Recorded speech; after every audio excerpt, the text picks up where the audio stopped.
There's no place to escape to. This is the last podcast. On the left.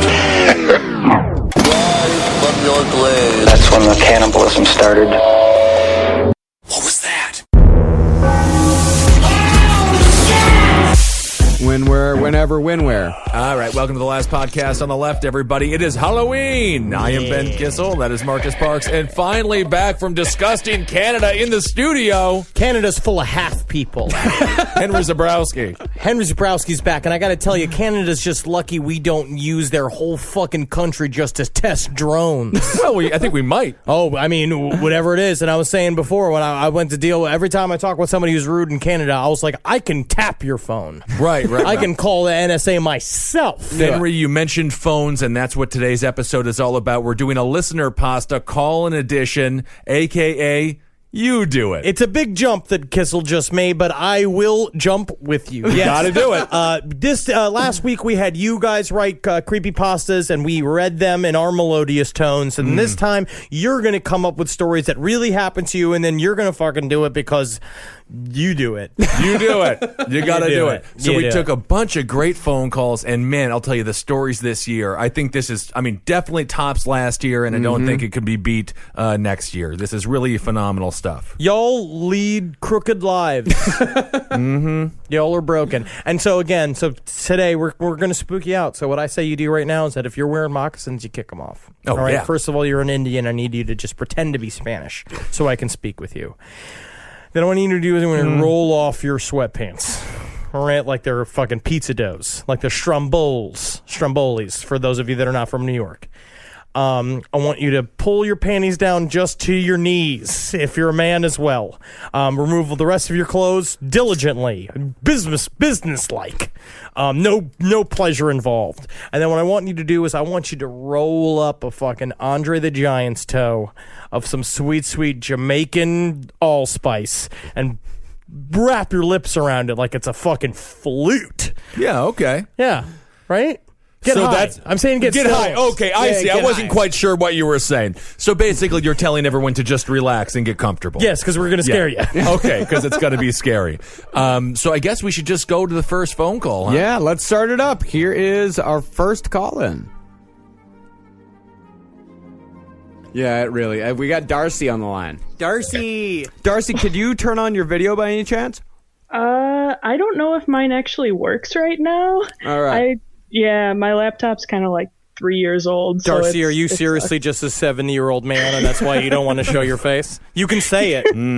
You caught me. I don't know. Also know that if you've had your face recently replaced because of an animal attack, we won't judge you. Oh, absolutely not. I was just discussing how I think the woman who got her face ripped off by the chimp looks better than ever. And I completely disagree. I think that she should have some sort of Cobra Commando mask. And then no one will ever have to ever worry about kissing her. That's very true. I'll kiss her, though. I love her. All right, Darcy. Thanks so much for calling in. Yeah, Darcy, so your story is you were in a haunted house between 11 to 18? Yeah, so we moved into there after my parents divorced, and it just like, especially like in my room and in the basement, it like just felt really like oppressive, and weird things happened in that house. Was it just because they wouldn't let you play your rock music too loud? Maybe that was it. So give us some location. What state and town were you in? Yeah, I'm from Oshkosh, Wisconsin. Hey, go Pack, go. Yeah. That's great. Oshkosh is beautiful. I was at a wrestling tournament there once. I placed 6th, and at that same wrestling tournament, a man broke his arm in one of the most brutal ways I've ever seen in my entire life. That's a depressing story. Oshkosh on the water. And that's an Oshkosh story. I feel like Yeah. Nobody won. So you're in Oshkosh? No one did win. Oshkosh, Wisconsin, and Wisconsin itself is very, very haunted. A lot of people died in random construction accidents. Yeah, and they all freeze to death. So, what are other examples of the haunting? Do you have more like specific examples? So it started about the time you were 11. So your parents divorced, which they know a lot of times in hauntings, acute psychological trauma will make them happen. Much like a woman's menses becoming active, and also, or if a series of boys are murdered in a room. Right. Yeah. The two scariest things that happened, I guess, one instance was I was like 17 and I procrastinated and I was up really late doing a paper. Punished. You were punished. Yeah. And all of a sudden I like heard music coming out of my closet, and I have a lot of toys from my childhood in there, so I was just like, okay, maybe one of those is like playing or something. So I went in to try to find like a toy that was making that noise, and I couldn't find anything. And it was playing the like "Go to Sleep," like that song, like What "Go song to is it? sleep, Go to sleep. Go to sleep. No, Go to sleep. That's the heavy metal version. No, she's Henry. talking. The creepiest song of all time to come from a closet for no reason. Right. It's also a song that does the opposite of putting you to sleep. Because Well- it makes me wide awake. It makes you with go terror. under the covers, though, which makes it more likely you'll fall asleep. Like a canary. Yeah, kinda. Yeah, and my closet shared a wall with my brother's closet, so I thought it was like him playing a joke on me or something. But I went into his room and he was like fast asleep, and I couldn't find the source of it, and it sounded like it was coming from like in the wall, and I have no idea what that was. That was just like That's your classic Wisconsin mouse family. They live in the walls and they eat little cheese curds. They're just little cheese crumbs, but they call them curds. That's the cutest thing I've ever Yeah, heard. and they're always putting their mice children to bed with that creepy tune. But they will crawl inside of your mouth while you're sleeping and Yes. steal your breath. I have asthma to this day. Oh, I thought that was just because you were too big for your lungs. Oh, yeah. You also had Darcy. You also had a staring dog. yeah. Well, that dog. She would just like stare at nothing all the time. You know, we used to have a dog like that in college. That was just because we blew weed in its face. Right. Technically illegal to do that, by the way. Yeah. I didn't do that at my house with my mom, but but the other like scary experience that I had was I was trying to sleep one night, and my room was down the hallway from my mom and my brother's room, and all of a sudden I heard footsteps coming down the hallway, and my door opened, and I was like half asleep, so I was just like, what do you want? And then they didn't answer, and they walked over to the side of my bed, and don't know why they weren't answering, so I was like, okay, what do you want? And I didn't like look at them. I just like put my head in my pillow because I was super tired, and I felt someone sit on my bed. And I was finally like, what do you want? And I like woke up, and I could see because the light from the hallway was coming in my room, and there was nobody sitting on my bed. And there was like it looked like an indent, like where somebody would be sitting. Oh, it's sort of a heavy-set Wisconsin ghost. Yes, yes. That's the thing. Is like, do you have heavy set members of the family? Because maybe they were just sitting there that afternoon and the butt tent was left. Yeah, could be. Possibly. Maybe it was the career of Don Magic Mikowski. Go Pack Go, former quarterback before Brett Favre took over. You know who I'm talking about, Darcy. Does she? No, she's like 20, Ben. Yeah. Different ages. Yeah, she wasn't just crushing Kansas Schlitz against her forehead in 1997 like you were. I see. Okay. All right. That's very interesting. So you felt like you had a relationship with the entity at all? Like, or did you feel like you had a relationship with the entity at all? Because they say a lot of times with long-term hauntings, you begin to feel like you're communicating with someone. Well, I attempted to contact it with a Ouija board, which is just a bad idea. Yep. You did like the ghost catchers things. You're like, come out and face me. Yeah. No, well, my brother bought me a Ouija board for Christmas one year. So Good brother. Yeah. then I like tried to contact it, but I didn't really get like any information or anything out of it. But like, I mean, I always felt like I was being like watched at night, which wasn't fun. Unless you're a performer, then I would love it. Looking for eyeballs. Oh yeah, even ghost eyeballs are awesome. Every time I go to a show and there's only 2 people, I always say the seats are full of something. You know. So it was fun in Wisconsin. I played it with a Ouija board, but oftentimes it would just spell out "Go to Pizza Hut." And, I knew you were doing it though. No, my hands were never on it. Never on it. That's weird. I wasn't moving it. I said I'm not moving it. So that was kind of a fun little thing we used to do. Oh my God. That's very. I want to go back to the staring dog. I feel like we really just breezed over the staring dog. Yeah, the staring dog. You know, the dog that would stare and bark. Yeah, but what? It just that's it? Well, that's a part of the haunting phenomena. Yeah. Yeah, Okay. because it would, I don't know, it would sleep in my room and like all of a sudden wake up in the middle of the night and like look in the corner or just do like things that just freak you out. And I didn't know if she was just senile or if she was just actually looking at something. That's what my grandfather did a lot towards the end. My other question is did you notice when it was finally over, or did your family see anything as well, or was it just you?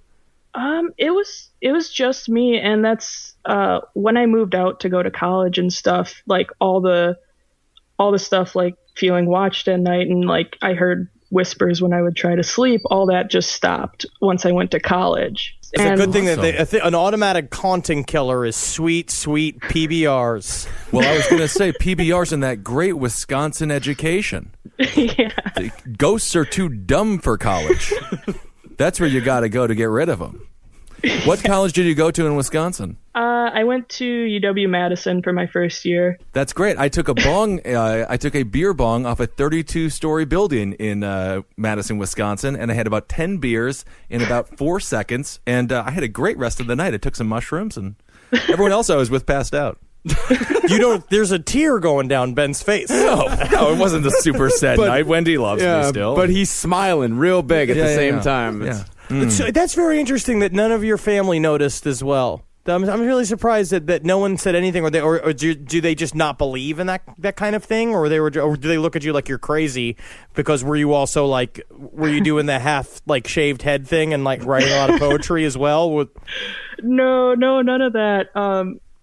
My mom really like would just say like, don't say that, like that's scary and stuff, and like she says she doesn't believe in it, but then when we moved into a new house, she like burned incense around to like try to ward off. Your mom was getting haunted as fuck and did not want to tell you. That's correct. Your mom was literally up all night long with like a full form entities just going like, get out, you know, and she's like, I just wish you'd stop saying scary things like the music coming out of the closet. Because I gotta tell you, I just wish it was light like that for me. Well, it's a Wisconsin ghost, so it's like, oh, get out. Just get out of here. I don't know. I'm haunting this woman. Get out of here. Leave the casserole alone. You're going to get worms. It's not done yet. Oh, man. Worms from a casserole. That's not good. Well, amazing. Thank you so much, Darcy. I'm happy you survived. Yeah. I would love to have a ghost come and sit with me at night. That's another, again, the tear just dropped again. But he's still smiling broad. No, I got a mouse. I got a mouse. Hail Satan, Darcy. Do you understand that ritual meets perception meets reality? Yeah. Cool. Hell yeah. We'll cover that on our magic episode, and you'll understand it better. I am the one that explains things. We are not. Ken Reed does not know how to speak to humans. The map is not the meaning. Never say something like that. That's a cryptic thing, but actually makes a lot of sense if you fucking think about it. We are not the map. We are not the map. Never look a staring dog in the eye. That's all I'm going to say. Thanks, Darcy. Thank you guys. Hail Satan. Hail Satan. Oh, awesome. All right, we got Nicole from Michigan. Yeah, Nicole's story is about an attic dweller. Ooh. It is. Okay, so this happened in 1970.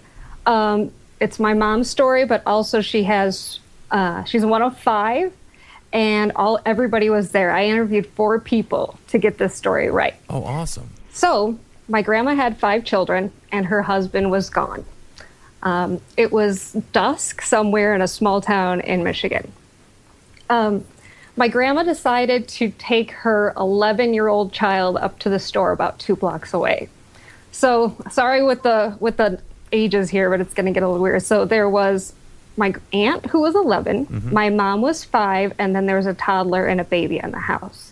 So my grandma leaves, and she goes out to the street, and just shortly afterwards, my aunt, who's like, I think I said like 9 or something, she's in the kitchen, and she hears something in the utility room. I guess the utility room had like a sliding glass door, and she looks back there. It was the washer and the dryer, and also one of the kids' bedrooms. And the attic, like the thing at the top, it opens up, and a man comes down, and she just sees all this hair. So she just screams, "There's a man in the attic!" She grabs a toddler, runs outside. My grandma yells to run to the 11-year-old that's with her. He doesn't run, so apparently she slaps him on the back of the head to get him going. Kids just don't understand. They don't understand that there's a man in the attic and what that means. No, they're like, of course there's a man in the attic. Why wouldn't there be? My mom's 5. She pushes past everybody and starts running down the street. She runs past her mother. She keeps going until about like a block down, a neighbor runs out and just catches her while she's screaming. So they all get out of the house. The neighbor gets a shotgun and they call the police.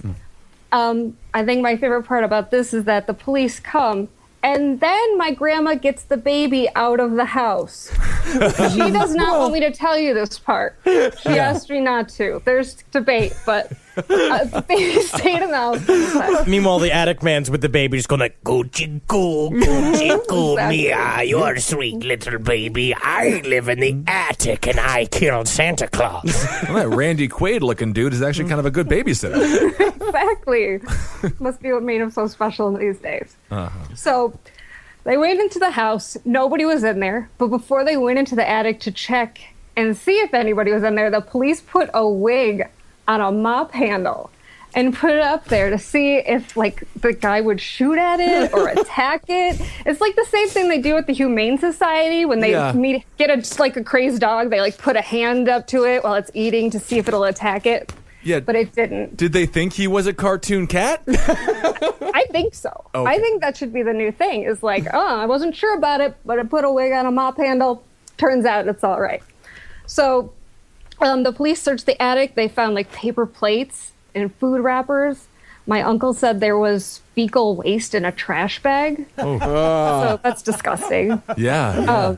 And he was probably up there for around 2 weeks. Whoa. So how is that played into your psyche just as you go through life? Do you check doors and windows and, I don't know, put a wig on a mop handle and make sure that no one's coming after attack? That's what I'm saying. Well, for me, I didn't know about the story until I was a little older because my mom wouldn't tell me because it was really scary. But my grandma is actually really concerned about me telling this story because she's afraid that the man is going to hunt them down and come and get them.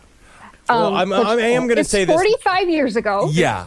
Escaped convicts do not survive that long. But what I will say is, to be frank, not to scare you, but if he did listen to a podcast, it would probably be this podcast. It might That's be. true. As a matter of fact, he might be in the in the rafters right now. We don't know. Getting the podcast for free. Well, what? Oh, like everybody else. Okay, never mind. Yeah, I got a good quote from my mom.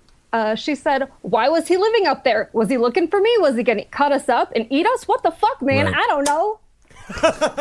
That is a great quote. Well, I guess is your mom Rosie Perez? Yeah, she told me to tell you that she's not always that ghetto. I love her. Yeah. Maybe he just wanted to be a part of the family. Yeah. And he did. My aunt had probably the most realistic thing. She said, "I thought he was probably nice. I mean, he could have killed us. He certainly had the chance, so..." Right. He could have killed all of them in their sleep so easily. Right. And he didn't. And that restraint shows that he's like Sinbad from the movie House. That's a very good point, Henry.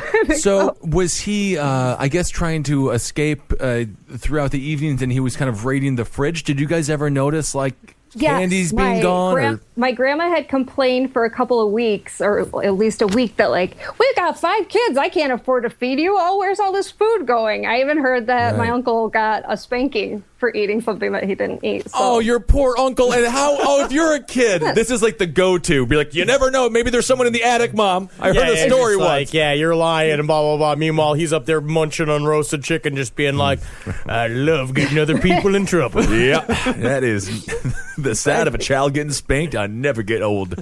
Never get sick of that. Well, and I would say that the best thing that the most interesting thing I also learned while asking everybody is that growing up, my mom was always really fast at running, and she was really good at running races. And when I asked her about it this time, she said it's because when she would run, nobody knew that in her mind it's because she was always running from the man in the attic. Awesome. Oh. That's a good Usain Bolt quote. Yeah. You know, it's also, God, him just living in the attic, it's kind of he was just kind of the member of the family after a while. It's kind of sweet and nice almost. Kind of an Anne Frank-like character. Did you find a diary? We didn't. Just, okay, trash bag full of dookie. Okay. Yeah, trash bag that full was of his diary. It was more of like, it's an art installment. Cave paintings and feces on the walls, but no diary. I don't know. So kind of primitive. So once the cops did such great work and lured him out with the mop handle that had the wig on it, now you guys just went back to living in the same house. I guess they did. They lived in a couple different places. Actually, the guy ended up likely getting away in a rowboat on a pond behind their house. What is he, Blackbeard? Yeah, what I don't happened? know. He might still be alive. I don't know. But I will say, in terms of being a pioneer, because obviously he's a pioneer, he has a boat. Yeah. He technically discovered and claimed your attic, not unlike Columbus. He was a Columbus-like character. That became his house. He's like, I claim this in the name of Cosmo, the drifter. That Yeah. would explain why my whole family ended up with smallpox. Yeah, at least he didn't rape 1 million Indians up in your attic. I don't know. I don't have any evidence of that. I think you got the first. Can neither confirm nor deny. Oh my God! Well, what an incredible story, Nicole. That is so unique and hopefully extremely rare, so we can all sleep tonight. Mm-hmm. Absolutely. Well, thank you for having me on the show. I'm a really big fan of you guys. Thank you so much. Thank you. Thank you so much. Happy Halloween. All right. Bye-bye, guys. What's up? Yo, what's up, dude? How are you? What's going on, man? Hanging out. I'm doing well. All right, so your mother is a self-proclaimed medium? Okay, what happened here is I grew up with 3 brothers. Not my brothers, but it was a separate family, and they had 3 brothers. They're my buddies growing up. Their mom was a self-proclaimed medium. Oh. And all the time, anyone she would ever meet, she would give him a demon diagnosis. So like, oh, you got demons inside of you, or you don't have demons inside of you. She was all over it. She told me the very first time I met her that I had 2 demons inside of me, and one day they're gonna ruin my life. Oh, cool. Hell yeah. Those demons are weed and beer. Yeah, no, I think it worked. I think they got me. Yep. Yeah, Henry, your mom's kind of like this, but she's like that with auras, right? My mom can read auras. My mom also thinks that, my mom specifically believes that random people will talk to her, and that dogs that we've owned throughout our lifetime are saying to her that that they're okay. And so my mom always comes up to me. It's like every once in a while, like I'll have a conversation with my mom. She'll be like, Henry Thomas, I was in a grocery store the other day, and a man came up to me, and he said that Beauty is on the other side, and she's doing okay. And I'm just, you've lost your fucking mind. But it's sweet, yeah. But no, and also all mediums are self-proclaimed. Oh yeah, sure. There's no medium academy handing these things out. Oh. So one day it starts to get really bad. She sits us all down. We used to call her Fuzz because she has this huge, ridiculous head of hair. And Fuzz sat us all down. She was like, "There's some demons at work in the house. There's some stuff going on in the house. There's big things going on." So we all just blew it off. Whatever. Fuzz is a little crazy. The following weeks, we would just hear cupboards slam. Doors would start to. We would see a door go from just sitting there to just open right in front of us. We would walk in a room where we knew the lights were off and the lights would be on, that kind of stuff. So we were a little alarmed by it, nothing too crazy. So one day, the youngest brother and I are babysitting his nephews. They're about 5 and 6. We're all hanging out, whatever. We send the 2 nephews to bed, We go in his room. We go play Xbox, whatever. This was a few years ago, so we did, whatever 17-year-old kids do. Just playing Xbox, stealing beers out of the fridge, whatever. Salty cracker. Yeah, some Scrabble, just... So about an hour or so later, we hear the TV on in the living room. So we go out, and both of his nephews are awake watching a movie in the living room. And we're like, hey, guys, what the hell? We put you to bed. What are you doing up? You guys got to be asleep. And they look at us dead in the face, and they're like, the gray man woke us up. We're like, what the hell are you talking about, the gray man? And they're like, the gray man that slams the cupboards. He came into the room and woke us up. And, just scared the hell out of all of us. The first thing would be like, hey, kids, first of all, never fucking just boldface tell me that the gray man woke you up, right? Because first of all, that's some scary shit. Second of all, just go back to bed. And if you see the gray man, never say a goddamn thing ever again. And they were just watching television? Yeah, they were just super calmly watching some cartoons.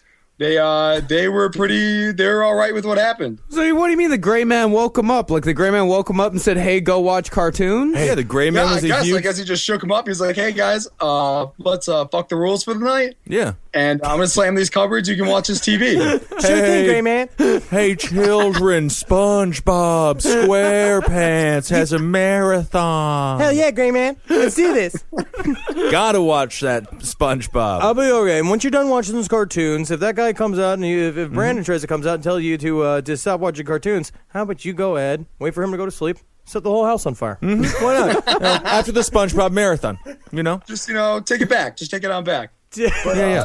No, it's really scary to us too, because even on top of their mom being whatever kind of medium, I grew up in Auburn, and the house was about 1 block from the prison. You could look out the front windows and see the prison walls, which was the first prison they ever used the electric chair in. Nice. So, and what do old timey prison uniforms look like? Just gray shit. Yeah, just gray clothes. And what happens when you burn them in a chair? They kind of get a little gray. Yeah, exactly. And they're real upset, and they miss cartoons. Mostly that gray man just wanted to watch cartoons himself, and he can't do the ghost shit because he's not doing the Patrick Swayze concentration bit, and so he has them go and turn on the cartoons for him, and he's just like, God damn, I love Rocko's Modern Life. Yeah. They love cartoons and they hate naps. So if you can get rid of both at once. So the ghost sort of acts like a Hasidic family on Saturdays. They have to convince other people to turn the television on for them and make them random. That really is true. To be honest, if I ever had kids and they ever just turned to me and said stuff like, the man in the closet says to kill all the dogs in the neighborhood, I would send them to a boarding school. Yeah, that's it. No, they're done. Yeah, you are getting Thorazine. We were killing your invisible best friends. So did you tell Fuzz about what happened? Yeah, the next day, Fuzz came back home. We're like, hey, this whole medium thing's kind of getting a little bit out of hand. And she was like, yeah, no, I know about the gray man. That's exactly what I was telling you guys about. Yeah. Well, then you could probably see. Did they hear all that shit all the time? Were they always around when Fuzz was talking about ghosts? It was constant. We could just be hanging out, watching a movie in the living room, and the door to the living room would just shut in front of all of us. And what would the mom constantly tell? Would she be kind of casual about it? It's like, oh, that's the ghost again. Yeah. It would just be as normal as if a dog bumped into it. But the creepiest thing about this whole story that you're leaving out is Fuzz didn't have cable. Oh my God. I can't believe it. The gray man could work out getting that sports package, then it'll be fine for him to be around. It's nice. Whenever the cable's on, the gray man's on the roof holding an antenna, so you're safe. But when that thing goes off, you're all done. I DVR'd Grey's Anatomy for you. You get it? Well, that's incredible. A hell of a story. Yeah, it was, definitely freaked us out quite a bit. I hate it when kids see ghosts. Yeah. Did you feel a presence in that house though? Every time you would stay over? Yeah. I mean, there's a little bit of whatever. It was definitely more seeing the lights turn on and off, doors shut. We would be hanging out one room and we'd hear the cupboards in the kitchen slam. So it wasn't really as much of, you hear, I could feel the eyes on the back of my neck. It wasn't really anything like that. But it was definitely more of just hearing it going on all the time. And then with the kids, it just came to a head. And they moved out of there about a year later. And up until the time they moved out, it was all still going on. Jesus so Christ. who even knows? Do you believe? Oh, hell yeah, I believe. Yeah. I mean, I've never seen it. Ghosts won't come to me. It's something about my fucking. Maybe it's my smell. Maybe it's my company. But ghosts won't come to me. But we've seen some stuff. We had a friend named Natalie who came in and just saw. She got like scratched up by some ghosts. I believe entirely. And that gray man's still there. Yep. Oh yeah, he's still waking kids up and enjoying that SpongeBob. Yep. And ghosts will scratch you up. That's why you always have to have by your bed a pair of ghost clippers. And if you see it, try to grab one. Oh, it's the creepiest. Yep. That'd be the creepiest fucking thing on the face of the planet. Hey, man. Clipping ghost snails all night. That's what sends the ghost back to heaven or hell or whatever sort of world it wants to live in. It's the only thing that's creepier to do to an alive man. You know what I mean? It's that. Amazing. Well, thank you so much. Hey, thanks for having me on, guys. I appreciate it. Hey, man, happy Halloween and hail Satan. You as well. Hail Satan. Love the show. Thank Awesome. you, man. Thank you. All right, Hail we'll you. see ya. Bye.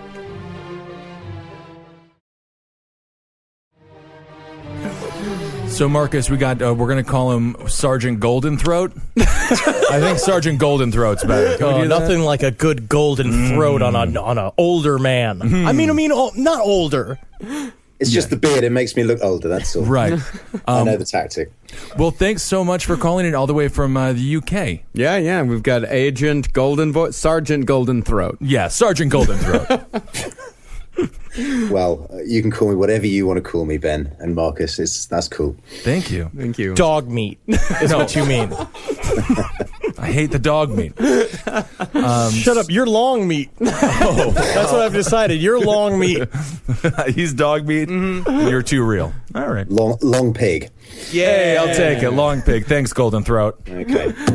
All right. Right. So, should we get going? Yes. I'm going to be here all night because you've got to remember it's midnight here. Oh, yeah. Oh, yeah, of you got a course. job and shit. Yeah.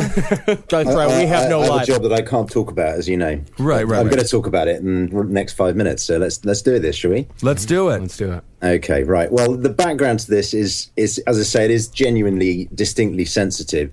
I live in an area where there's a big national park near us. Now, in the UK, a national park is not like a US national park, which is huge. It's quite small and it's quite close to the urban areas. And there'd been reports coming in to the people I work with that a couple of guys had been, shall we say, training there. Or acting suspiciously in a kind of paramilitary way. Now, as you know, we in the UK, as with you, have a sort of bit of a security situation. So we were detailed with checking these guys out. We've been tracking them for about a week or two, and they call themselves the Jihadist Brothers of Radicalism. So it's an even-keeled name. It's like it's very middle of the road name. So they just kind of hang out and they do quilting together as a group. Yeah, that's right. Basically these guys. I suspect they were jokers who were trying it on and fancied themselves as radicals and so on. But anyway, it was quite clear there was a problem because they were focusing on an area of the national park that's actually closed to the public because of old unexploded ordnance and weapons and bombs and stuff. So these guys were pushing into this area, we suspected, to try and get hold of this, some of these explosives. So, as I say, I can't go into great detail about this, but we were detailed, three of us, to look out for these guys. And we were staking it out all night, one night. Night vision, goggles, and so on and so forth, just, watching these guys at work. And... sorry, it gets actually quite emotional, this part of the story, because it was really very disturbing. But we were watching them, and something started moving in the trees behind them. It was kind of, at first, just a shape, and then clearly a human figure of some sort, and it was kind of ragged, and I can only describe its head as lolling and shambling, and it became clear that it was some sort of tattered creature. It didn't look like an animal or a person or anything we got regularly. It was very, very disturbing. And I looked at my colleagues, and they looked back at me, and we were all alarmed. And this thing was getting closer and closer and closer to these two guys that we were tailing. and then it became well within range. It clearly was a human figure. And I can only tell you what I saw. It was about 6 feet tall. It was skeletal with sinews and tendons, and as I say, the word is ragged, things hanging off it. And weirdly, I know this sounds bizarre, but a really big, full beard, like a big beard, big sort of Alabama beard, right down here somewhere. And this thing got closer and closer and closer to these guys, as I say, shambling along, lolling. And then it held up its two hands, and in each hand there was a large, substantial serpent. And as it came up behind these guys, they hadn't heard anything. It was moving noiselessly. It reached forward with its hands, and then we heard these two most almighty blood-curdling screams, and these guys fell to the floor. And this creature, I just kind of dematerialized. It just slipped away. And when it all was quiet, we went down to the scene, and we had to call in a crew to clear up, because it was very, very alarming. These guys were both stone dead.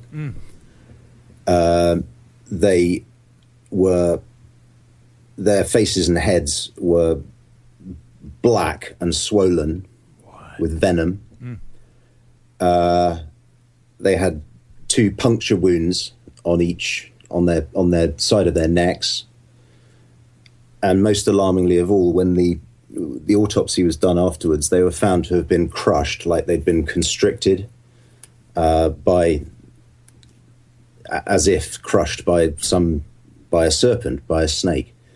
Now, that was an alarming thing, and it was only later when we did some research that I think I have an explanation for this. There's this character, I sent the picture to Marcus earlier on, a guy called Brusher Mills, who used to live in this area back in the 19th century, and he was known locally as the snake catcher. And he died in an arson attack on his little cottage that he lived in this remote area. And it turns out there have been reports of this figure being seen before in the woods out there. But on this occasion, clearly something a little bit more happened. Now, the reason you won't find out about this is you'll find the story of these two guys who were, shall we say, found dead in this area of army ordnance. It was released to the press as being to do with having trodden on an unexploded mine or bomb or something. But I'm afraid the truth is significantly more alarming. Well, I'm just so happy that this UK entity is fighting the war on terror. Yes, using Mega Man-like snake weapon. Wow. Yes, I mean, we have nothing. The UK is stepping up their terrorism game big time. Straight up. First of all, Agent Golden Throat, bottom top. Can I say Sergeant Bottom Top? Okay. Sergeant Bottom Top. You thank you for the best story we've received so far on listener pod. Yeah. Oh yeah, chilling. And so do you think it's someone living out the urban legend of this Brusher Mills character, or is it the guy himself? Is it like one of those things where they were just fucking with the wrong part of the woods, and it just so happens to be the ancient boogeyman is a guy with snake for hands? Yeah, or was it some guy, as you say, living the sort of masked superhero life, as I know we all do? But I two things. The way that this thing moved was unnatural. It really was. There was something off about it. There's something wrong about it, like his limbs and his joints were wrongly articulated, if you know what I mean. That doesn't make any sense. What's the term? Uncanny Valley kind of thing, where it's like human, but it's not. It's the problem with making human-like cyborgs.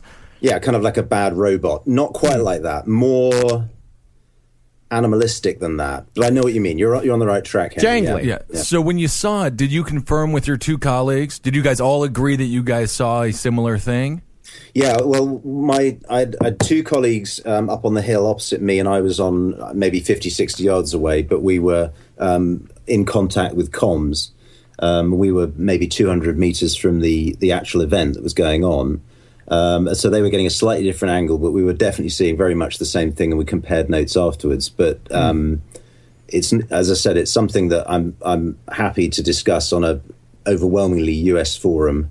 Right. And I know it's worldwide, but equally, I'm pretty sure that the people who are involved in this aren't going to be listening to last podcast. No, it's mostly Tacoma, Washington. I don't know. We have been in Heat magazine. We have been in Heat magazine, right. so we have a lot of coverage. Yeah, We got a lot of negative iTunes reviews. Someone told me you guys were going to come and do a tour in the UK, but I think that was just bullshit. Yeah, that's our horror story. We're going to tell it here right after yours. But It's looking like March. yeah, No way. I'll believe it when I see it. Yeah. Sergeant Goldenthroat, yes. But I do want to just ask, now you have three, I suppose, 6 eyes, 3 people watching the same event. Obviously, you guys aren't lunatics. You're not out there drunk doing a bunch of drugs. Totally respectable sources. Were you? Do you keep that to yourselves? Or do you go and did you tell any higher ups? Or Oh were yeah, you absolutely. I mean, the state of the bodies was such that there was, there was no way that they'd been blown up or dropped dead or shot each other. I mean, there was something very, very alarming about the state of the bodies. And so these guys, we were basically told, look, here's the story, say nothing. There's no publicity of the fact that we were even there. You don't share with people the fact that there are these things going on close to built up areas. Certainly in a small island like Britain, it just doesn't happen. Well, we talk about it all the time. I mean, like we were discussing how the NYPD likes to control how many times like a week they shut down some gigantic terrorist plot to destroy New York City. It's just like it's one of those things where you can't really talk about the fact that you have jihadists working out of a national forest, and then also you have an ancient snake handling bush creature that is fighting for your freedom. That I think is actually the government could use this. I feel like the UK government could definitely be like, it's like, and we've got the big feet to do it. It's like we will defeat terrorism. Well, from a government perspective, I could see how they would assume this might destabilize society to a point that the UK could no longer go on. Yeah, but we do our best. We really do our best. I mean, we have like 3 kinds of snakes in the whole of Britain, and only one of them is poisonous. And it's just like, it's not rattle a city over here. It's just, even the thought of having snakes in the countryside would terrify most British people.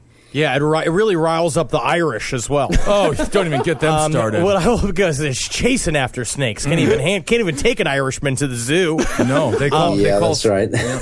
What I would also say, incredible story, man. Yeah, thank you so much for talking to us and sharing it on my pleasure. On our juvenile show. Just now, listen. Can I just say very briefly? I've been listening to you guys since episode 31, which is like three and a half years ago. So I'm a long time listener. I'm going to ask you to indulge me. I'm just going to do my shout out, as many as I can do in one breath. Is that fair? Yeah, absolutely. Shout them out. So, huge shout outs to the old crew. You know who you are. They are Abby, Amanda, Amara, Amy, Ariana, Callan, Chelsea, Christopher, Daniel, Danielle, Eleanor, Eric, Jem, James, Jamie, Jace, Jonathan, Caitlin, Kelsey, Kyle, Langley, Lucy, Lynn, Mal, Megan, Melissa, Nikki, Olivia, Patrick, Raven, Roscoe, Ryan, Sarah, Susanna, Tabitha, Taylor, Todd, and Yayoi. Yeah, that is the original crew. That's the original crew. Yeah, some of those guys are still on the Facebook page, but quite a few of us have split off, I think. Oh, so phenomenal. Well, thank you so much. And just lastly, how has this affected your worldview? Has it changed the way you do your job? What, talking to you guys? No, that'll shatter everything. No, seeing this unbelievable snake monster. That's only one. I've got many other stories I could tell you. There's some strange shit going on out there. Well, we'll have to wait next year. We would love to have you back. This is great. Thank you so much, man. Thank you for calling in. It's been a real pleasure. Yeah. Genuine privilege. Cheers, guys. Thank you, Sergeant. Hail, sweet Satan. Hail, Magustalations, boys. Hail yourself, Sergeant Goldenthroat. Hail me, if you will. Hail, Henry.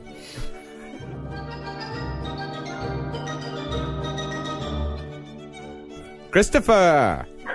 Hi. Can you see me and hear me? What up? What's up, dude? Okay. He's a ginger. Well, ginger is actually very offensive, and as a ginger, I apologize for Henry. You're not a ginger. Ginger has bright red bush hair. I do have bright red bush hair.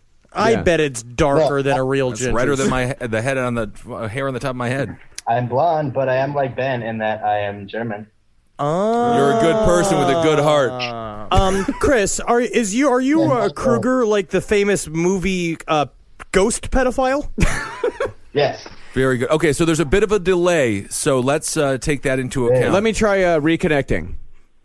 I think he's getting blown by a chick. I think he's doing so. He's not wearing a shirt. No, he's not wearing a shirt. I think. Are we recording? Can I say that Chris is not wearing a shirt? Yeah, he's totally not wearing a shirt. He's going Hong Kong We style. did see a. Chris, are you nude? No. Okay. I'm not wearing a shirt, but I'm wearing pants. Oh, okay. Wow. We just seemed like maybe you were getting some sort of oral sex. Yeah, and I want to you see were on the Skype call. the girl that's in bed with you. I want to see the side of her face the entire time. Yeah. If it disappears, I'm going to assume something terrible is happening. Hi. What's the name of the girl with you in bed, you Nazi? Hillary. Oh, All right, so Christopher has a story about skinwalkers. ooh, awesome.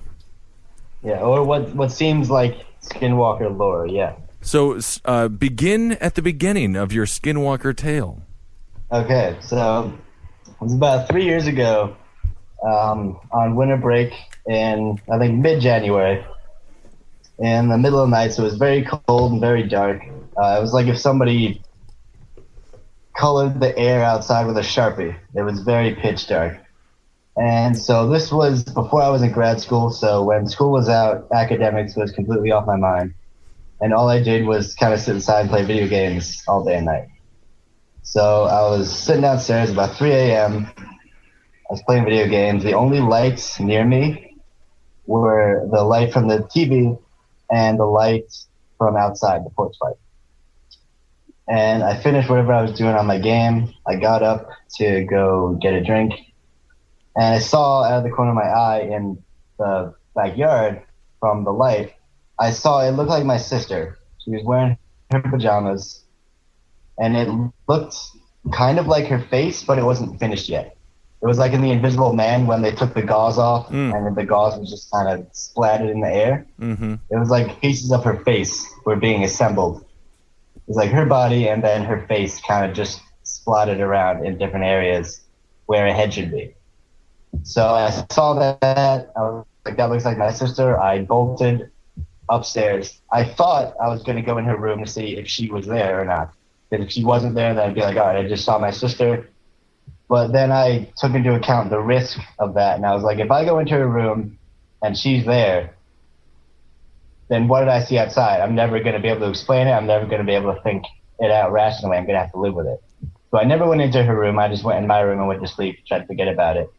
And so to this day, I'm just assuming for my own comfort that I did see my sister. I never asked her about it. I never said anything else about it.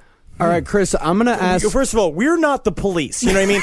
You don't have to do that thing where you're like, no, I was going to the kitchen to get some orange juice because I needed some vitamin C to keep my blood levels all healthy. So, Yeah, my question was going to be, give me a doob count here. 0. Oh. 0 doob count. I didn't really have a big social life. It was just kind of me and my games and my TV. Do you think that weed means that you have a social life? Because it is the opposite, my friend. I will tell you that weed has helped keep me from a social life. No, people get together and smoke weed. They bond over herbal things. Yeah, This isn't a Grateful Dead commercial. I'm surprised the man has a German flag hanging on the back of his wall. I thought the light might have been coming from a burning cross. Actually, that's very interesting, though. So what makes you think Skinwalker? Where are you from? Like, what part of the country is this? This is like East Coast, rural Maryland, like farm country Maryland. Have you heard about the concept of glitches in the Matrix?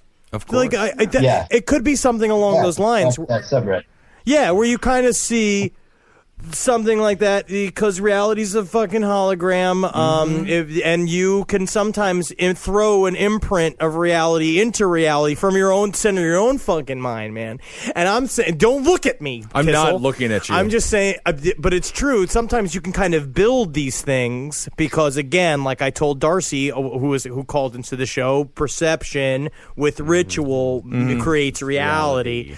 Or you know what? get that college degree and have an actual boss and really make something out of your life. Did you go and speak to your sister and ask her if her face was dripping off of her skull the night before by any chance? Well, we lost Chris, unfortunately. No, I think he had a little bit of, must be a Doob-related problem with the satellite feed, correct? Maybe. But a hell of a story about the Skinwalker. You never know what's going to happen when you look out the window. That's why I always say, paint over them black. You say you have a lot of sayings, but most of the time when you say that you've had a saying, it's the first time I've heard you say it. Yeah, it's the first time I'm expressing it out loud. I got a bunch in here. So you just sit and stare at your own windows all day long, and you're like, paint them black. Yeah. Isn't that what that song's about? I thought it was about Larry Bird wishing he was Magic Johnson. Chris is coming back. Are you back, Chris? Yeah, sorry. You look a little bit more relaxed. I don't see the head of that girl that you were with. I saw her. She handed him the laptop. She's very sweet. So what were we talking about? We were discussing how so he saw his sister's face dripping off of her body, and he did not go into the room. And now, did you speak to your sister about what you saw the next day? No. And you still haven't spoken to her about it to this day? No. Chris, I'm about to blow your mind. You don't have a sister. You never did, dude. You never had a sister. That's what we're here to do. No, this is my problem, but this is the thing. So call her right now. Can you got her cell phone number? Yeah. Call her up on the phone right now and ask her if she remembers that night. When she was a Skinwalker. Literally just be like, it's almost 10 o'clock at night. Call her and be like, wake up, wait a second. Were you outside? Have you been outside? Okay. Right. Okay, my sister's here. Okay. What's your sister's name? Yeah. Her name's Caroline. Hey, Caroline, how are you? Good. Do you know what Last Podcast on the Left is? What? Cool. Okay. Perfect. So your brother is on a podcast right now, and he was discussing how he woke up one evening, looked out the window, and he believes that he saw you, and your face was melting off your skull. What? Yep. Yeah, what? It was winter break 3 years ago. I was, how I'm always downstairs late playing video games? Drinking orange Not juice. doing anything. So I thought, I saw you outside walking in the backyard. I thought it was you because it had your clothes on, but it wasn't your full face. It was kind of not fully formed. Does that freak you out, Caroline? Does that make you upset that is even real, that you did that? I mean, I don't know. How's your face? Is your face present? What? Or is your face intact? Do you got a full face on your skull? Yeah. For now. Okay, it's before midnight. Are you tripping balls of mushrooms right now? Did you get a call at a bad time? No, I'm about to go to sleep because I have school tomorrow. Oh, okay. You're a kid. All right, well, we just wanted to let you know that your brother Chris thinks that you might be a Skinwalker. So next time you guys have a family get-together, bring it up around the dinner table and try to solve it amongst yourselves. Yes, and if you would like to consult the Wikipedia page for Skinwalker, please do so before said dinner. Yeah. All right, it froze again. We're going to assume that she said yes. We're helping families get along here on the Last Podcast on the Left. Great story from Chris Kruger. And great, the sister, what was it, Caroline Kruger.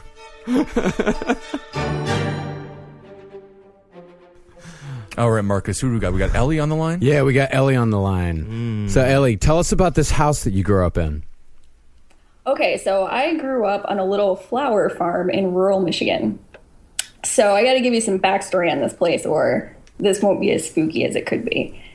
So the original structure was just 2 rooms, and it was a doctor's office. The area that we lived in used to be a little village. And so this was built in maybe, I don't know, sometime in the 1800s. So then later on in the 50s, the original 2-room structure was built onto to turn the building into a home. Okay.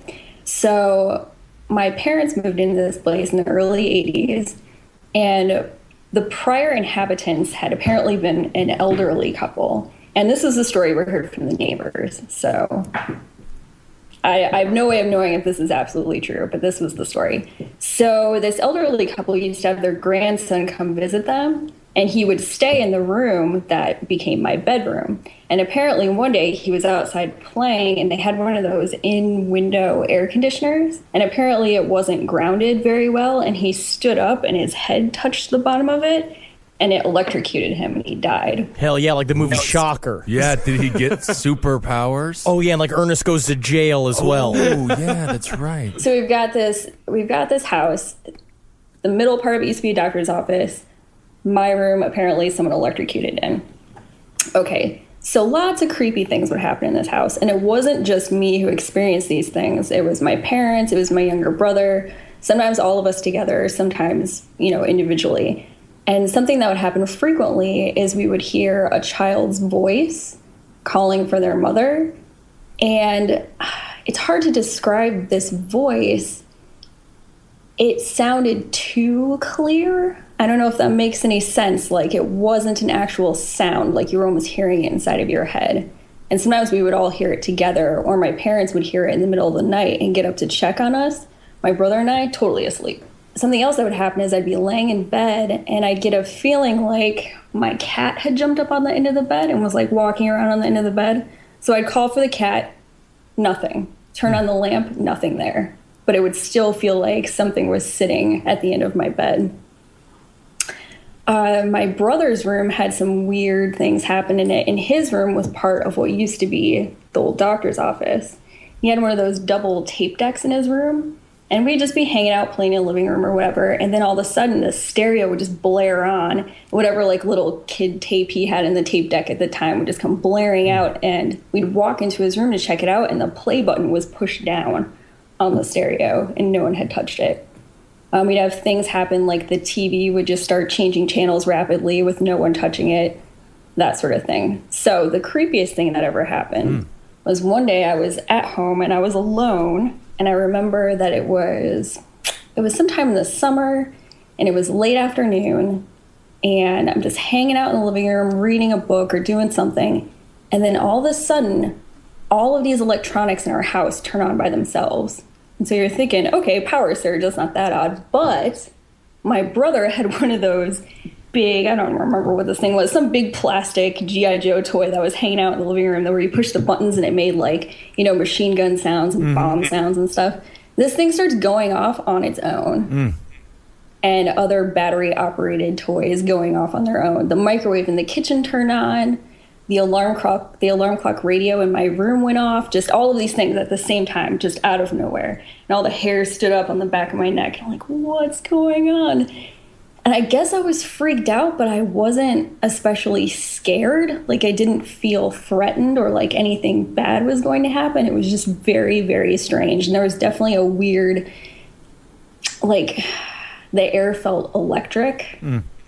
And so I sit there for a second, like, is this gonna stop? Like, I don't really know what to do. And after a couple minutes, I'm like, I don't think this is going to stop. So I actually had to go around the house and unplug things and pull the batteries out of toys and such to get them to stop. Hell yeah. Yeah, it's like Ghost in the Machine, dude. Woo! It's like fucking anime, man. Well, it sounds like the kid was just trying to have a good time. Play with some toys. Maybe he was making Pop-Tarts in the microwave. You also literally just described 3 events that just happened on we just had another girl come on named Darcy who described the same shit about disembodied voice, which is really true because if we want to look at that, all consciousness is remote, right? And it's up in the cloud. Again, don't put anything in the cloud, not even naughty thoughts. That's right. No nudes. But that's where the disembodied voices kind of come from, is that our brains are like antennas.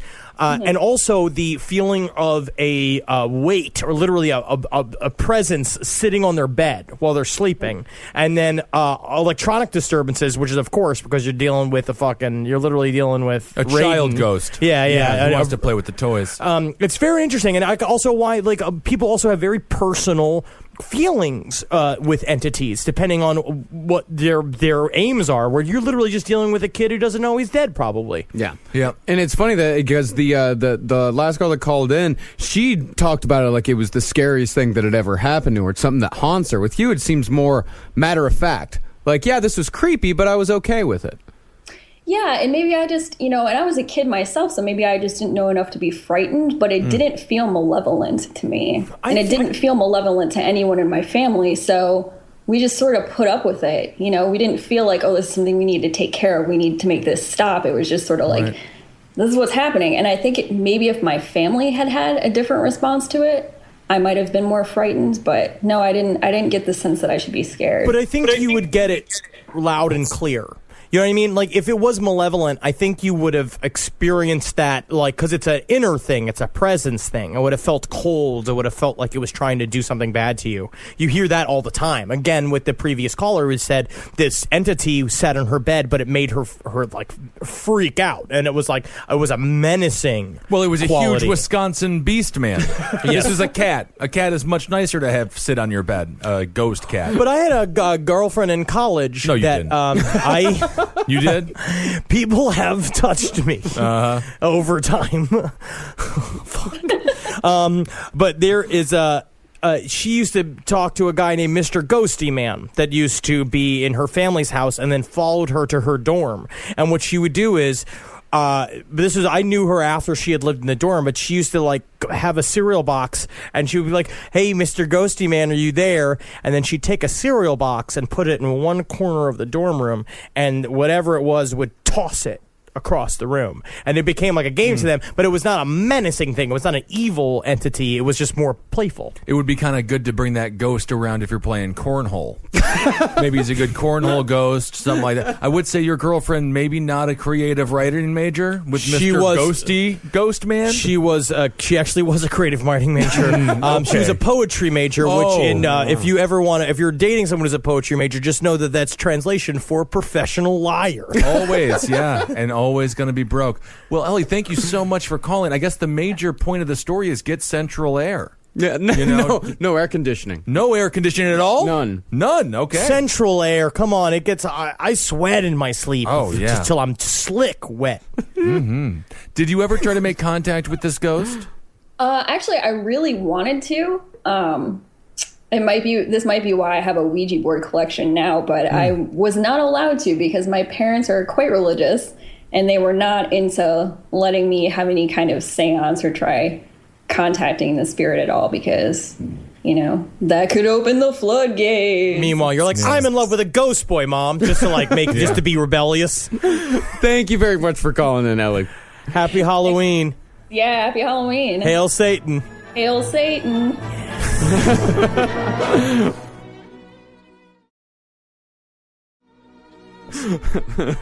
My butt can smell my balls. My butt can smell my balls.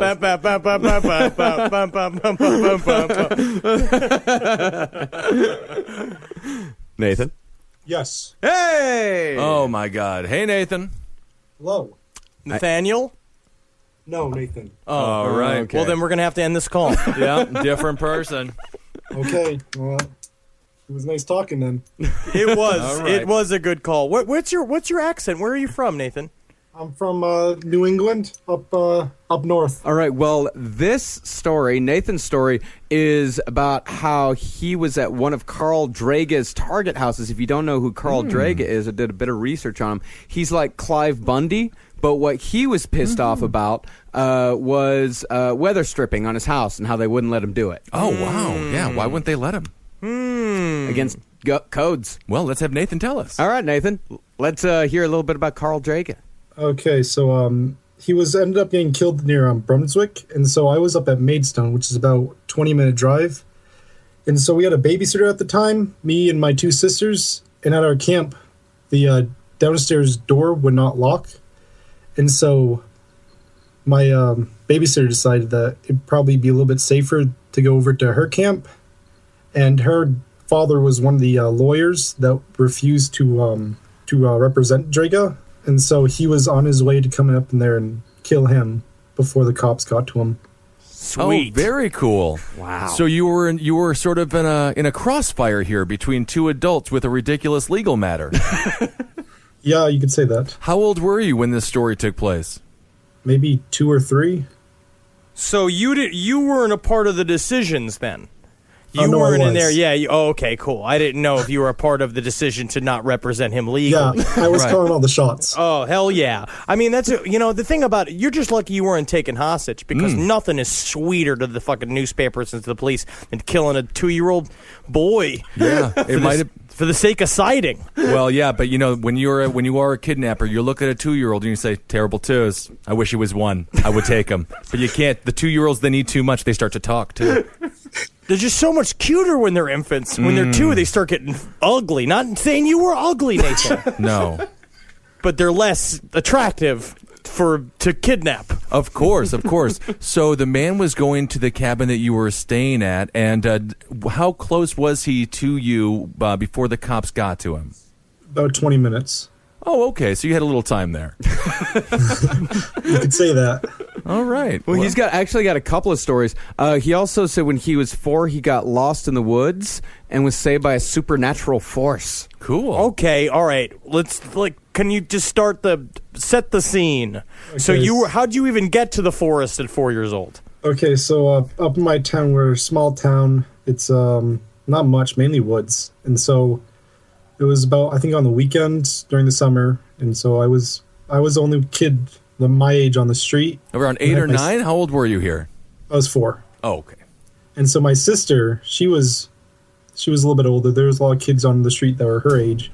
And so I always liked to hang out with her because she was the one with all the friends and doing things. She did not like that because I was just annoying to her. So you were 4, and the problem with the 4-year-old is just can contribute nothing. Yeah. It's tough when you're the only 4-year-old with a rolled-up pack of cigarettes in your sleeve, and you just want to be a man. Well, that would be cool if you were 4, because then you could be handing around cigarettes to the adults. Right. Well, if I have a kid, the first thing I'm going to do is load his diaper up with little airplane bottles of booze, and then just pass them around to all my guests, my many galas. All right, so you're hanging out with your sister in the woods. You're 4-year-olds. You're chain smoking. Well, no, I'm following her at this point, and she notices me, but she'll claim to this day that she didn't notice me. And so then she started to run off, and I wanted to follow her because she was still doing the cool things that I couldn't do, like hang out with people. And so I chased after her, and I could not catch up to her. And so she went off deeper into the woods than I could go. And so then I remember just everything getting really black. The trees got really, really tall, taller than they ever were to me. And I got so disoriented. I started walking, and then I realized that I had no idea where I was, and so I started to cry, as a typical 4-year-old would do in this situation. And I kept walking and walking, and the sun started off high up in the sky, and by this point, I just couldn't see it. It was just pitch black. And eventually, all of a sudden, I just get this feeling that I know where to go. I know what to do. It's not like a hand grabbed me, or like an entity, led me out of the woods. It was more like their spirit filled me with the knowledge of where to go. And so I just start to walk towards the exit, and I finally come out on the street, and this older feller is calling to me hey, what's wrong? Need any help? And I'm just telling him yeah, I'm lost. I don't know where to go. And he's like, oh, what's your name? And I told him I'm Nathan, and he's like, oh, and he knew my mother's name. He knew her right off the bat. He knew where I lived. He knew everything about me. He's like, yeah, I can bring you right up to her. Hop into my truck. And so he has this old light blue Ford pickup truck. It has dents. It's rusted. It's old. I get into his truck, and it's just a bench seat, and it has holes, and it has the fabric coming out and the innards of it just seeping out. And he takes me right up to my house. But by this point, it was what I remember it to be was about the sun was starting to set. And I don't think he did anything to me because he had the hots for my mom. And so I think he thought that this would get him closer to my mom. You can't start dating a woman by molesting her son. No, you got to end it with that. Yeah, that's how that usually works in the circle of molestation. Yes, that's true.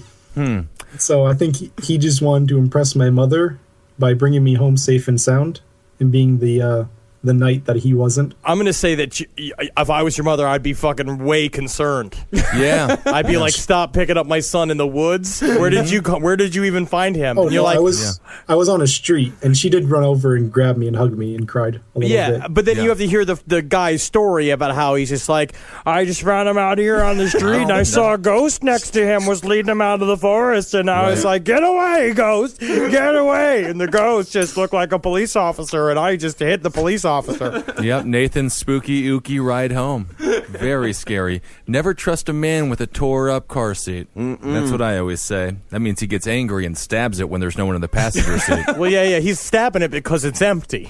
Well, it's quite possibly that you were drawn by an inner force meeting an outer force that protected you. Sometimes, I believe, as is true, our brains are antennas for psychic activity because consciousness exists in the cloud. So entities that we confer with, whether they be ETs or phantoms or people that you talk to inside of your apartment, because all you got is 2 fish in there. Don't save any of your personal nudes in the cloud, though. Those will get hacked. Nothing in the cloud. We talked about this last episode. Nothing in the cloud. Wow, those are amazing stories, Thank you so much, Nathan. I'm so happy that you survived. Honestly, not just this day, but seems like every day of your life up until you were 18. It seems like your mother just kind of put you in the woods there at a young age. And I'm going to put it on you. Good work on you not being molested. That's right. You noticed that he was probably going for the creepy touch, and you defended yourself. And sometimes the best way to protect yourself from being molested as a child is to not remember it. That's another good point. Yeah, that could be the point. Yeah. Well, it's so nice to have a survivor such as yourself on the show, Nathan. Thank you. Thank you so much, man. This is great. Yeah, thanks so much, dude, for calling in. Hail Satan. All right, what's your name? I'm sorry, I don't even know. I'm Katie Gleasing. So you have a snake story for us. Kind of, yes. I have a reptile person story for you. Oh, well, of course. Yeah, of course. A reptilian person story for you. That's great. Oh, yeah. Yeah, I just was reading an article about a woman who said that she was taken to the inside of the moon to be raped by a reptilian for 3 days. And you were reading an article? It was an article. Oh, okay. How'd that go for her? She didn't like it. But I will tell you, but then she ended up owning 3 iguanas, so I think in the end something got changed inside of her. Yeah, she might have given birth to him. All right, do I tell the story now? Yeah. Yes. Okay, so I used to work at a reptile store here in southern Indiana, and it was like reptiles, exotic fish, lots and lots of hamsters, because there's a plethora of those all the time. But this guy, he used to come in and just kind of start up conversation with me and not end it. And so you mean that's a relationship, is what you mean? Yeah, classic Kissel. That's what that sounds like to me. 3-hour conversation with a creepy guy about the reproductive habits of bearded dragons. Ben Kissel, yeah. Yes, that's exactly how he dates. Yes. But so he would come in just like every day, and it got really, really creepy, like hands-on, touchy-feely, which reptile people are kind of like that. They're just kind of touchy with each other, and understandable, but this was a little more than that. But so he ended up following me out to my car after we would close, and my boss would be like, hey, Katie, so yeah, get in the back, creepy guy's here. And actually like had me hide because he was absolutely terrifying. So I quit that job kind of because of him, and was like, oh my God, if this guy ever finds me, blah, blah, blah, I don't want him to like find me on Facebook or any of that nasty shit. So I was just watching the news with my parents a couple years ago, and there's this horrifying story of a man who had killed and eaten his ex-girlfriend. And I looked at my dad and I said, hey, Dad, remember that guy from the reptile store? That's him. And he killed and ate his ex-girlfriend. So you said that he ate her head, heart, and part of her lungs? Well, he actually like came to... She broke up with him because he was batshit insane. Right. Understandably. So she calls the police, has him escorted off of her property. The next day, did your lights just flicker? Maybe we have fluorescent lighting in here, and it's not very good. Don't worry about dog meat unless you just see like a Japanese girl like wet with like black hair like rise behind his shoulder. And even then, don't ruin the date. Just let it. That's all Marcus. He's into that stuff. All right, awesome. But so she didn't show up for work the next day. The police had been to her house the night before. She had been texting her coworker, "Hey, my ex-boyfriend's crazy and he's at my house and I had to call the police and the police are gone now." And she stopped texting the coworker, and the next day she didn't show up for work. So her coworker was like, "Okay, that's weird," calls her cell phone, and he actually answered the cell phone saying that he was her brother, and coworker didn't buy that. It's me, Stacy. Everything's totally normal. I'm coming into work. Sorry, I got a case of the heart burps. Okay. So then she was like, okay, that totally wasn't her brother, so I'm going to call the police and do a welfare check. And the police arrived at the house, knock on the door, and he answers covered in blood. Just covered in blood. Right. Sorry, guys, I seem to have dropped my ketchup collection. Let me get a fresh shirt on. Well, you heard the man. We better just get on to the next job then. I think we learned two things from this story. Number one, that bearded dragon-like dialogue worked on at least one woman. I know, I'm kind of encouraged, actually. Yeah, it worked. Number two, you know if you're dating a cannibal, if at any point during your lovemaking, he takes a half a lemon wrapped in rosemary and puts it up inside of your vagina. Because that's called making aromatics. Oh, yeah. It might really work, though. Who knows? I learned that from Barefoot Contessa. Yep. Do you date anybody who likes reptiles or amphibians any longer? My fiance is actually kind of weird. Like, he likes all animals and is not as keen on snakes, but his parents have snakes. Well, to take Henry's advice a little bit further, remove all the spices from your house. Absolutely. And if you ever if you never notice he's buying like stacks and stacks and stacks of aluminum foil, he's gonna broil you. Yep. So be careful. Yeah. Wow, well, thank you so much for that story. I mean, how horrifying to actually confront evil like that face to face and avoid it. You were very, very smart, and we never victim blame. But if you ever feel like the person who's talking to you is possibly a cannibal, feel free to break off the relationship. Tell him. And you know what? Maybe sometimes you need to just, I would say, give someone the benefit of the doubt and be like, hey, sure. I'm down. Hey, hey, Daryl, it's been fun talking. Got a feeling you may be trying to eat me. Right. And then if he goes like, you got me, then you know he's a cannibal. Right. Well, I'm happy you found love with your fiance. Have a good wedding. Thanks for the invitation. Happy Halloween. We'll be there. We will definitely be there. If you want, you can. It's going to be an open reception, so. Hell yeah, we drink a shit ton of booze. Yeah. Down. We'll have it, and we can feed y'all too. Hey, Excellent. all right. Wow. Excellent. Happy Hail ending. Satan. Yeah, hail Satan. Excellent. have a good day. That was the most bored Hail Satan I've ever heard. Yeah, Hail Satan. Cool. Oh, my God. Well, thank you so much, and I'm happy you survived. Thank you so much, Katie. We got Stacy from Washington calling in here, Marcus. She's got a bunch of good stories. Oh, yes. So you got something that happened to you today. Yes. So I work, I'm gonna be very vague for obvious reasons, HIPAA, et cetera. I work in a juvenile detention facility that's based out of basically like Seattle, Tacoma area. And I work for the government, and we get kids referred to us. And generally, our kids are not violent. These are kids who, turn to drugs too young, theft, the kind of petty shit that teenagers get into. Yeah. But we had a case manager attempt to refer a kid to us who had homicidal ideation, admitted that he got erect by thinking about murdering people. He's 15. The fantasies aren't working for him anymore. So now he wants to try actually killing someone. Stated that he roams his neighborhood with a machete looking for a cat to kill. And he wants to bury the pieces of the cat after he kills it so that a tree can grow over it so he can get hard every time he looks at the tree. some people grow up wanting to be president, and we don't shut them down. No, we don't. And We I don't. think that sometimes it's about you follow a dream outside of a box because we all live in a box, and sometimes your dream takes a hold of a balloon and goes up out of a box. And sometimes, I'm not going to say you be a killer, but I'm saying you allow a kid to follow his dreams. Well, up to a point. the phrase "I want to see the blood run out of them" was directly quoted. So we were, sadly, we had to Put him down. pass on that little precious gem. You had to put him down. Sounds like a sweet I kid. wish.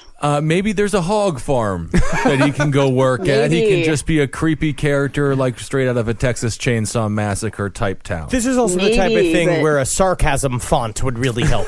Yeah. Yeah. So, Stacy, what? Yes. Tell us about. You have a story that involves. I guess it all started in the woods, in the swimming area. Yes. Okay. So this took place in the summer of 1995 when I graduated from high school. So I had just gotten back. I'd spent 2 weeks in Honduras doing mission for my church. So, we've been doing stuff like pouring foundations and getting diarrhea. I'd come home and I wanted to cut loose. So my friends and I got this bright idea. Hey, we're going to sneak into the local sort of, I think it's technically a state park. It closes at sunset. We're going to sneak in and we're going to go skinny dipping. So we drive in. It's a ways outside of town. And there's the only way to drive in, there's a high banked road that's built up. So it's probably 20 feet up from the pasture that runs on the other side of it. And it's about a fourth of a mile drive in. Well, to keep people out, they just have a cattle gate that they close across it. However, if you park on the riverside, you can walk in through the woods, which is what we did. So the whole time we're walking in, we're freaking each other out. I had a friend who was about in tears because she was a giant pussy. And, we kept screaming that Bob from Twin Peaks was going to get her. And 1995. 1995. Yeah, that was. yeah, I mean, of course. Twin Peaks is a great show for our younger listeners. Twin Peaks is a great show. You should watch it. It's on Netflix. Yeah, you can check it And out. Twin Peaks was actually filmed about an hour away from us. So that's Twin awesome. Peaks is a That's little fucking more great. common. Anyway, so we're walking in and everything's typical. We've got flashlights. We're laughing. We're tripping each other. We make it in, shuck our clothes, jump into the water. We're a slasher film just waiting to happen. And one of the girls who was with us, she's really nervous because her dad's a cop. So we're in the water, and it's nowhere near as fun and shenanigan-y as we were hoping. But you guys were because- splashing each other a little bit. And Oh yeah. We It's had kind a of sexy spanking pillow each fight. other. We Yeah, started doing making it. out. Yeah. We scissored tenderly in the moonlight. Oh yes. And but it's dark. You can't see the rocks, so we're stepping on them. My feet hurt. The water's cold. It's been very disappointing so far this evening. So we're trying to get out, get dressed, and all of a sudden everybody's heart sinks because we see a flashlight coming towards us. So this person's probably about 40 feet away, and we're thinking, fuck, it's the cops.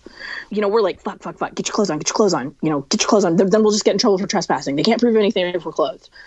So I'm shimmying into these stupid shorts, which are sticking to my legs, jumping up and down. And all of a sudden, the girl whose father is a cop, very slowly, she says, that's not a cop. We're like, what do you mean? How do you know it's not a cop? She said if it was a cop, he would have identified himself by now. And so this person's coming towards us, and we're like, well, what the fuck do we do? He's between us and where we came in. So logistically, he's between us and our car. So we start to run towards the trees, and all of a sudden, the flashlight starts jiggling really fast, and we realize he's chasing us. So we're like, fuck, this isn't just some highly improbable coincidence of, two groups of people meeting in a state park after hours who shouldn't have been there. yeah, he's not just like the world's luckiest dude.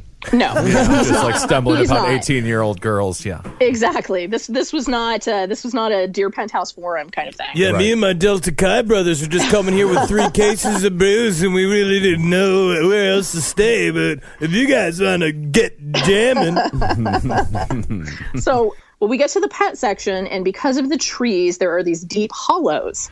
So, just in a spur of the moment, whomever was in front of us, probably my friend Kari, says, down there. So we jump down into this little hollow, and we press ourselves up against the side and cover ourselves. Kari and Jessica had a dark plaid blanket that Kari had kept in the back of her car, and so they actually blended in pretty well. I had a baby blue beach blanket. So I'm terrified, thinking that, if he shines a flashlight over here, they may blend in, but if he sees even a scrap of that towel, we're fucked. And that was the longest couple of seconds of my entire life. But this is also kind of where shit gets weird. So we had run, and the pet area, the parking terminates, the asphalted parking terminates, and it just becomes gravel overflow. So anyway, we had the gravel, right? So every footfall we're taking, super duper loud, but we can hear him behind us. So we're hunkered down in this hollow. We can hear him walking on the gravel, and the gravel goes for, it's a wide gravel expanse because it's for parking. So we can hear him like shifting his weight on the gravel. We can hear his breathing. At one point, I peeked my head out from underneath the towel, and I shit you not, I saw his flashlight beam slide across Kari's blanket. So I'm thinking, that's it, we're fucked. He's found us. At this point, he's just screwing with us. And so it was the weirdest sensation of wanting to scream just because of the tension, and also wanting to run, right? I wanted to bolt and run. And I'm sitting here, I'm like, I don't know what we're going to do. What are we going to do? What if he's got a gun? And all of a sudden I hear Kari say, okay, he's gone, let's go. And I'm going, what the fuck are you talking about? He's standing on the gravel. I heard him a minute ago. We look up, nobody's there. He's gone. There's no fucking way this guy could have snuck away on an expanse of gravel that's probably 20 feet in either direction. I mean, you can't tiptoe on gravel. All right, fine, whatever. I was panicked, right? So maybe I just didn't hear it. So we're like, well, who gives a shit? Fuck it, we're out of here. So we get up, we run through the parking lot. The parking lot leads to the high banked road that I mentioned before. So we're going to walk out on this. We're not going to go through the woods again. And like, I've never before, ever been like so scared that I wanted to pee myself, but I very easily could have lost control of my bladder. Like, if somebody had come running at me, I would have peed myself. No questions asked. Honest to God, would have just let go. It's also a good defensive maneuver. Yeah. Well, That's absolutely. right. Unless they're really Piss into on him, it. puke on him, do what you got to do. Frogs do it. Yeah, unless it's some And sort so I'm wheezing and I'm gasping. I mean, secrecy it's not in the cards at this juncture for me. Jessica and Kari ran up ahead. My other friend, Bevan, stayed back behind with us. Or with me, I'm sorry. We walked out, catch up to Jessica and Kari, and they're at the cattle gate that's crossing the road. And I'm thinking, why haven't you guys jumped the gate and gotten in the car? And they look terrified.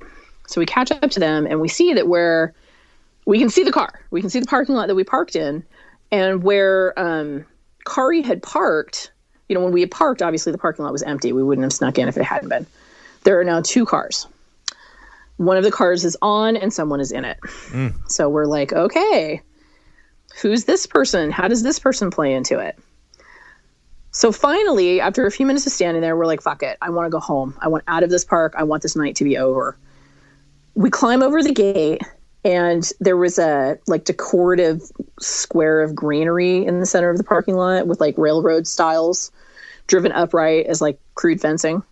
So we're like, fuck it. We'll just keep that between us and this car. And if they, try and run us over or something, they'll hit the railroad ties and they'll hurt themselves before they hurt us.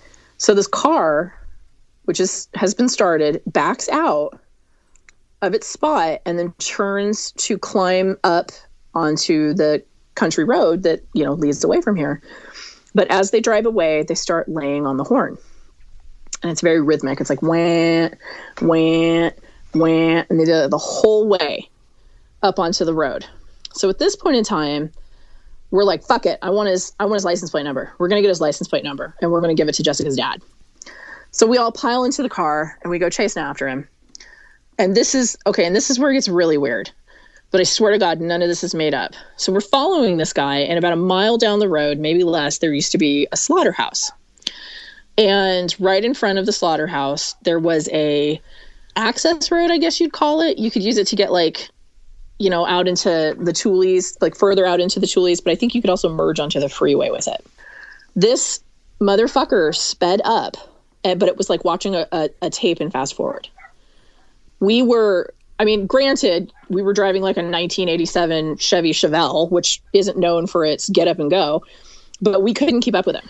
And when they decided to speed up, it was like they were gone. They were down that road and gone before we could even process it. Like, it was literally like if we had just been watching a screen and somebody had fast forwarded a car, it disappeared that fast. So the really weird part is we're talking afterwards, and we're trying to like figure out if we should tell Jessica's dad. So we're like, all right, well, we can at least tell them what kind of car it is so they can be on the lookout for the car. And we didn't think to look at the car that was still parked in the lot. All four of us saw four different things. Now, bystander fallibility, like, I know bystander, like an eyewitness is like the worst, like, evidence that you can bring to something. But this was, we all four saw something different, to the point where I swear to God, it was like a 4-door sedan. Kari saw a very small 2-door yellow pickup truck. I mean, you don't fucking confuse a sedan for a pickup truck. And one of them, I think it was Bevan, saw a sports car, and Jessica saw a van. Weird. Wow, that's phenomenal. That's really weird. Well, right. And so we drove back into town, and just none of us left each other until sunset. We all went over. Jessica was house sitting, and we went over with her and you just guys sat in the house. She was house sitting until sunrise because we were too scared to separate. And at that point, when you guys got back home, you were still a little bit wet from the water, and you were still wearing white shirts and things like that. At that point in time, the only wet would have been sweat from the asthma attack and the panic attack on the... So it stopped being vaguely lesbian sexy. Yes, absolutely. I'm afraid that the sexy pillow fighting was long gone, and this was more of the I want to crawl into bed with my mommy and daddy because they can protect me. Wow. Still sexy. Well, you clearly have not seen pictures of my dad. Yeah. But yeah, to this day, and like I've taken my nephews out there a couple of times during high summer, basically only when my arm was twisted so that they could swim, but I don't swim out there anymore. Interesting. Well, thank you so much. I'm definitely going to, if I ever do get a case of the runs, diarrhea, I will definitely call it pouring foundation. Pouring some foundation. Pouring some foundation. Yeah. From pouring foundation in a third world country. Well, I'm glad you're alive. Thank you. I am too. Yes. And then we all learned the lesson today. Don't go skinny dipping unless there's only just by yourself. Well, I guess, or just don't go skinny dipping in Washington State. You go skinny dipping by yourself, Jaws are gonna get you. Yeah, that's true. That's true. So maybe it's an odd number. Some kind of a Jason knockoff will get you. Yeah, exactly. Like this guy, Flashlight Man. Exactly. Well, maybe we was just running out there to tell you, like, it's dangerous to swim at nighttime. It's dangerous. I have to catch them. But when we talked about it afterwards, my opinion, and the others agreed with me, is that the guy in the car that we tried to follow was honking to tell the guy that was still in there that we were out there now. Oh, yeah. Like, I think that's why he was doing the rhythmic honk, honk, honk. Like they're gone? Yeah. Well, I'm glad. Well, thank you. Thank you so much for sharing that, Stace. Yeah, thank you so much for calling Thanks, in. guys, for having me on. That was a creepy one. I loved it. I'm shaking to the core. I'm shaking to the core. Wow, I don't even know if I can speak after that. Oh, that is scarier than after a telephone conversation with my mother. Oh, wow. Yeah. That usually involves the story about how the dog is still barely alive. We put the dog down. You did? Yep. My mom had to put the dog down because my mom brought the dog in. The vet's like, this thing's too fat to live.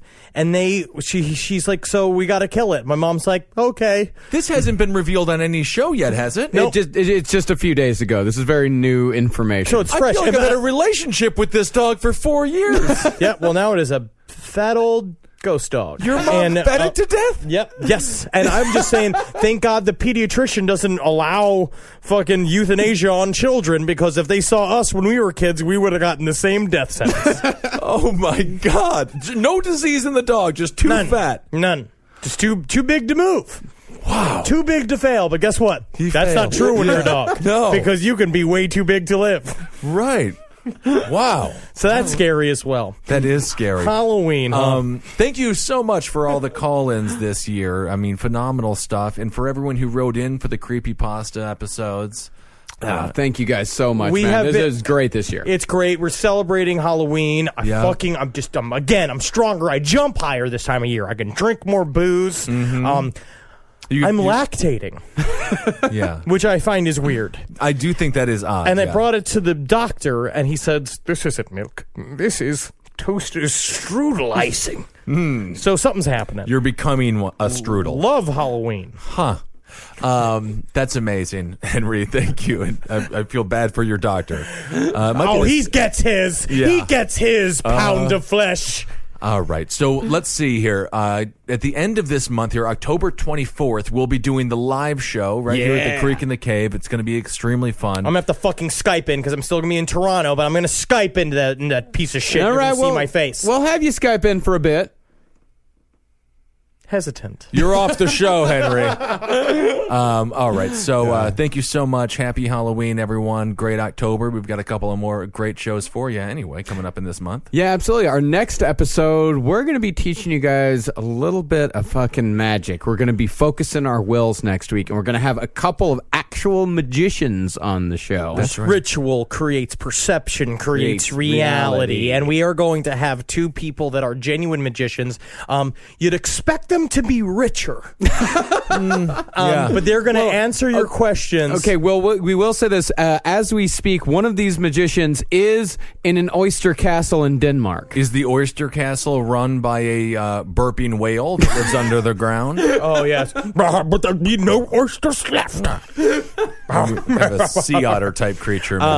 But yes, let's continue to celebrate Halloween next week. And Satan's coming back. And guess what? When Satan comes, it means it's a no shirt zone for everybody. But oh, and then don't forget about with the wizards. If you would like to ask a question of our wizards, we've got one chaos magician and one OTO guy. That would be sex magic, correct? Yeah. Sex magic. He also does a lot of DMT. Yeah, ton of DMT. And if you have any questions for them that we can ask them on air, write to cavecomedyradio@gmail.com. And I hope you guys are ready to eat a whole bunch of your significant other's semen and or menstrual blood.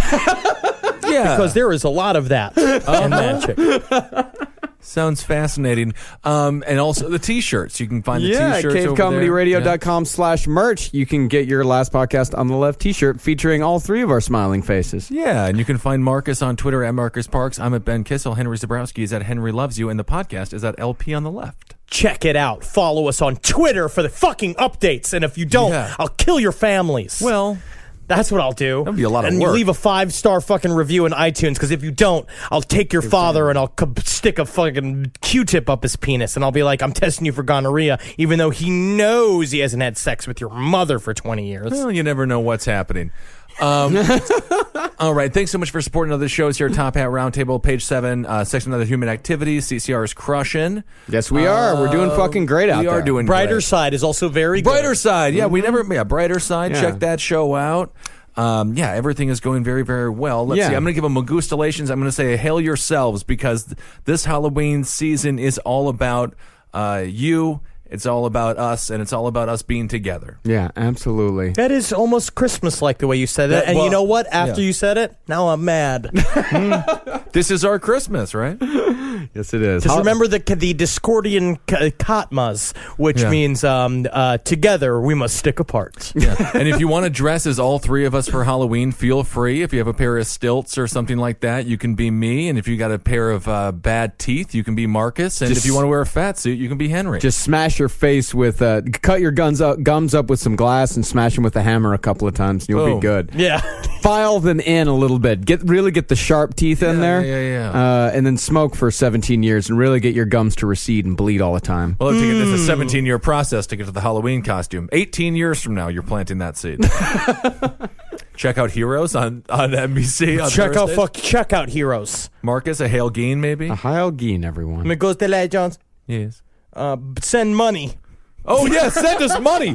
Oh, have we ever asked for that before? No, just straight up, just send money. Send cash. Yeah, any money. Yeah, just donate something to the PayPal page. But remember, if you donate $25 or more, you get a free T-shirt. Or be fucking altruistic and just send cash. I'm having trouble making rent. Don't even listen to him. Don't listen to him. With food and rent. Only show confidence. 1093 Jackson Avenue. Okay. If you want to send us a Halloween gift, you can send it to Last Podcast on the Left, 1093 Jackson Avenue, Long Island City, New York, 11101. Oh, that's great. Keep the food coming in. And whoever sent us that beef jerky. Randy. Yeah, Randy. Come on, man. More beef jerky. And thank you to the lady who sent us baklava. Yes, she sent me a Facebook message. It was lovely of her, and I'm just slathering it on my body right now, which is making me very sticky. I'm covered in almonds. I love a good Zabrowski pop. Her name is Layla Shake. All right, Layla. Thank you for the baklava, Layla. I'm eating it with no clothes on. Yes, you are. Because that's how I eat things. Yeah, well, I'm looking at you do it. Goodbye. Goodbye. For more shows like the one you just listened to, go to cavecomedyradio.com.